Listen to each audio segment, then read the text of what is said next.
Hello friends, wealthy India की इस new video में आप सभी का स्वागत है और मैं हूं आपका दोस्त सौरभ कुकरेजा। दोस्तों, आज हम देखेंगे कि 2026 के लिए बेस्ट मिड कैप फंड कौन से हो सकते हैं। हम इस वीडियो को स्टार्ट करने से पहले ये बताना चाहते हैं कि अगर आपने किसी भी फंड में पहले से ही इन्वेस्ट कर रखा है, इस वीडियो को देखकर अपने फंड चेंज ना करें। आप अपने फंड्स को एनालाइज करें, उनकी परफॉर्मेंस बेंचमार्क के साथ चेक करें। अगर कोई फंड लगातार 2 या 3 सालों से अपने बेंचमार्क और कैटेगरी एवरेज को बीट नहीं कर पा रहा, तभी आप अपने फंड्स को चेंज करने की सोचें। तो दोस्तों, चलते हैं और देखते हैं 2026 के लिए बेस्ट मिड कैप फंड कौन से हो सकते हैं। दोस्तों, इस समय मिड कैप कैटेगरी में 31 म्यूचुअल फंड हैं, जिन्हें हम एक प्रोसेस के तहत एलिमिनेट करके हम अपने 5 या 6 mutual fund best mutual funds को निकालेंगे। हमारे कुछ एक पैरामीटर्स होंगे, जिसमें हम उन फंड्स को एलिमिनेट करते जाएंगे जो फंड्स हमारे उन पैरामीटर्स पर खरे नहीं उतरेंगे। तो सबसे पहले हम उन फंड्स को अपनी इस लिस्ट से निकालेंगे जिन्होंने एटलीस्ट अपने 5 साल पूरे नहीं किए। हमें किसी भी फंड को एनालाइज करने के लिए उसका एक लॉन्ग टर्म ट्रैक रिकॉर्ड चाहिए होता है, क्योंकि ये फंड अभी रिसेंटली ही लॉन्च हुए हैं, उन्होंने अपने 5 साल पूरे नहीं किए हैं, इसलिए हम उनको अपनी इस लिस्ट से निकालेंगे। उनमें पहला फंड है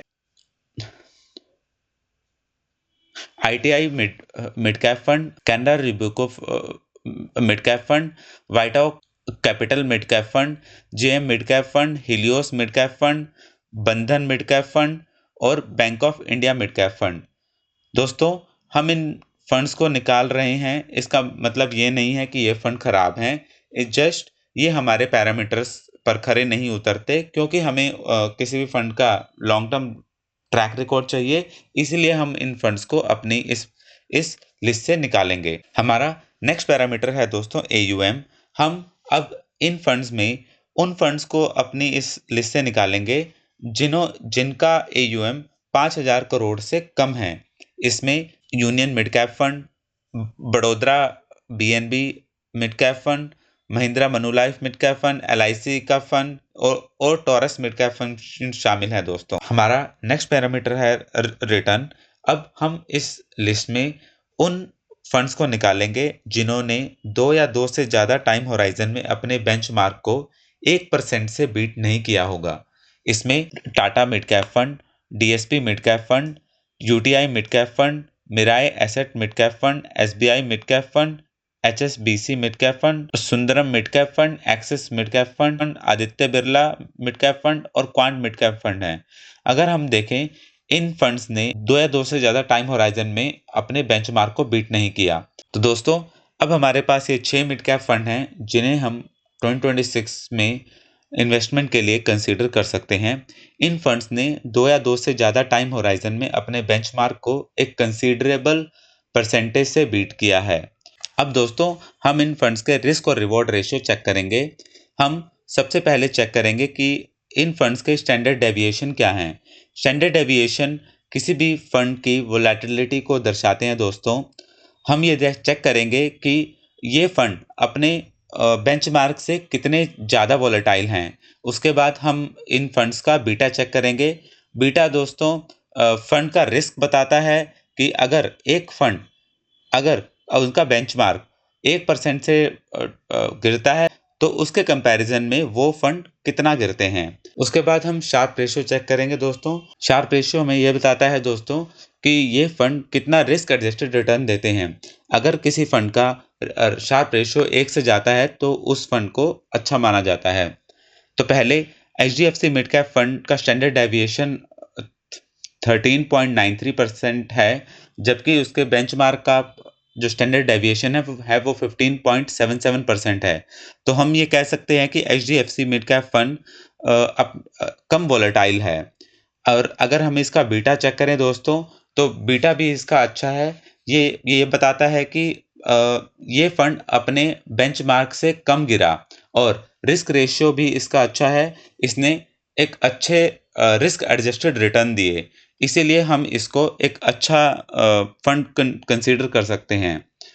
दूसरा Motilal mid cap fund. Motilal mid cap fund का भी स्टैंडर्ड डेविएशन 15.59% है, जबकि इसके बेंचमार्क का जो स्टैंडर्ड डेविएशन है वो 15.77% है। ये अपने बेंचमार्क जितना ही वॉलेटाइल है और इसका बीटा 0.84% है, जो कि अच्छा माना जाता है। ये फंड अपने बेंचमार्क से कम गिरा है और शार्प रेशियो 1.25% है, जो कि अच्छा है दोस्तों। Invesco India mid cap fund का स्टैंडर्ड डेविएशन अपने बेंचमार्क से कम है। इन्वेस्को मिड कैप फंड का स्टैंडर्ड डेविएशन 14.97% है, जो कि अपने बेंचमार्क से कम है, लेकिन इसका बीटा 0.98% है और इसका शार्प रेशियो 1.39% है। इडलवाइस मिड कैप फंड का स्टैंडर्ड डेविएशन अपने बेंचमार्क जितना ही है और इसका बीटा भी 9.4% है और इसका शार्प रेशियो 1.23% है। Nippon India mid cap fund का स्टैंडर्ड डेविएशन भी अपना बेंचमार्क जितना ही है और उसका बीटा भी 0.94% है। 0.94% दोस्तों हम इसे ठीक मार सकते हैं, प्रोवाइडेड बाय जो इसके अदर रेशियोज हैं वो अच्छे हों। इसका शार्प रेशियो 1.24% है। कोटक मिड कैप फंड अपने बेंचमार्क से कम वॉलेटाइल है, क्योंकि इसका जो स्टैंडर्ड डेविएशन है वो 14.07% है और इसका बीटा भी 0.86% है, लेकिन इसका शार्प रेशियो अदर फंड्स के मुकाबले कम है, विच इज 1.16%। तो इसे भी हम एक अच्छा फंड दोस्तों कह सकते हैं। अब दोस्तों हम इन फंड्स के पोर्टफोलियो को चेक करेंगे। हम इनमें चेक करेंगे कि उनका पी रेशियो कितना है, इनका टर्नओवर रेशियो कितना है और इन फंड्स ने कितने स्टॉक्स में इन्वेस्ट कर रखा है और कितने परसेंटेज इनके पास इक्विटी और डेब्ट और कैश की होल्डिंग है। तो सबसे पहला हमारे पास HDFC मिड कैप फंड है, जिसका पीई रेशियो 25 है और उसके बेंचमार्क का पीई रेशियो 33 है। पी रेशियो दोस्तों हमें यह बताता है कि उस फंड की इन्वेस्टमेंट स्ट्रेटजी क्या है। अगर किसी फंड का पीई रेशियो कम है तो हम उसको वैल्यू फंड बोल सकते हैं, और अगर किसी फंड का पी रेशियो ज़्यादा होता है तो वो ग्रोथ स्ट्रैटेजी को फॉलो करता है। तो HDFC दोस्तों वैल्यू इन्वेस्टिंग को फॉलो करता है, इसीलिए उसका पीई रेशियो 25 है, जबकि उसके बेंचमार्क का पीई रेशियो 33 है। HDFC मिड कैप फंड का टर्नओवर रेशियो 13% है। इसका मतलब ये बाय एंड होल्ड स्ट्रेटजी को फॉलो करता है। ये अपने पोर्टफोलियो को बार बार चेंज नहीं करता। इसके पास इस समय 94% की इक्विटी होल्डिंग है और ये 94% 75 स्टॉक्स में डिवाइडेड है। इस समय इस फंड के पास 6% की कैश होल्डिंग है। नेक्स्ट फंड है Motilal Oswal mid cap fund, जिसका पीई रेशियो 66 है, जबकि इसके बेंचमार्क का पीई रेशियो 33 है। इसका मतलब ये फंड हाई ग्रोथ कंपनियों में इन्वेस्ट कर चलता है। इसका टर्नओवर रेशियो 124% है। इसका मतलब ये है कि ये बहुत ही ज़्यादा अपने पोर्टफोलियो को चेंज करता है। इस टाइम इसके पास 87% की इक्विटी होल्डिंग है, जो कि 15 स्टॉक में डिवाइडेड है और इस टाइम इसने 13% की कैश होल्डिंग रखी हुई है। Next fund Invesco India mid cap fund है, जिसका पीई रेशियो 42 है, जबकि इसके बेंचमार्क का पीई रेशियो 33 है। इसका मतलब ये भी ग्रोथ इन्वेस्टिंग को फॉलो करता है। इसका टर्नओवर रेशियो 33 है। इसका मतलब ये बाय एंड होल्ड स्ट्रेटजी को फॉलो करता है। इस टाइम इसने 99% अपना AUM इक्विटी में इन्वेस्ट कर रखा है, जो कि 49 स्टॉक्स में डिवाइडेड है। तो इसका मतलब हम इसको फेयर डाइवर्सिफाइड फंड बोल सकते हैं। इसने अभी 1% ही कैश होल्डिंग रखी हुई है। Next fund Edelweiss mid cap fund है, जिसका पीई रेशियो 33 है और इसके बेंचमार्क का पीई भी 33 है। इसका मतलब ये ग्रोथ इन्वेस्टिंग को फॉलो करता है। इसका टर्नओवर 40% है। इसका मतलब ये अपने पोर्टफोलियो में ज़्यादा चेंजेस नहीं करता।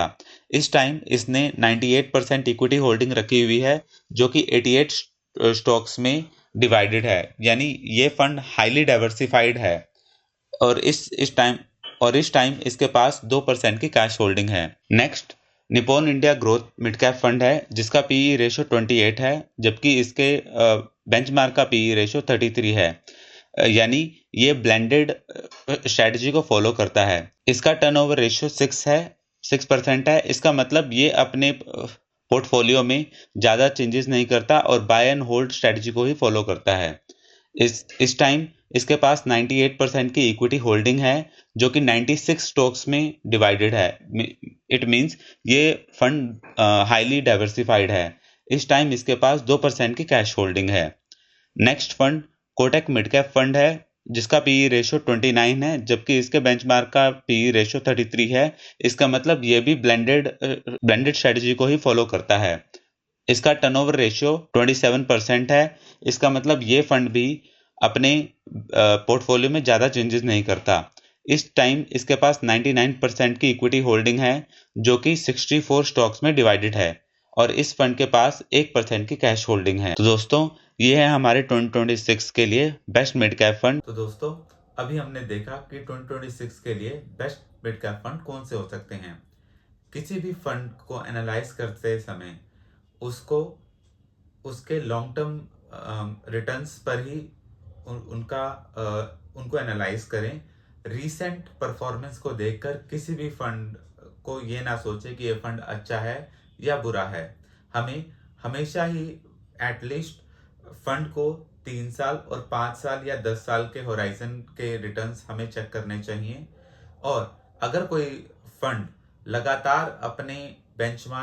लगातार इन टाइम होराइजन्स में अपने बेंचमार्क को या फिर कैटेगरी एवरेज को बीट ना कर पा रहा हो तभी हमें उस फंड को चेंज करने के बारे में सोचना चाहिए। दोस्तों इस वीडियो में इतना ही। आपको ये वीडियो कैसी लगी हमें प्लीज़ कमेंट करके बताइए। अगर ये वीडियो आपको अच्छी लगे तो आप इस वीडियो को लाइक कीजिए और अगर आप इस चैनल पर नए हैं तो चैनल को सब्सक्राइब कर नीचे दिए गए बेल आइकन को दबाइए ताकि आपको ऐसे ही इंफॉर्मेटिव वीडियोस फ्यूचर में भी मिलती रहें दोस्तों। तो दोस्तों मिलते हैं नेक्स्ट वीडियो में। तब तक जय हिंद जय भारत।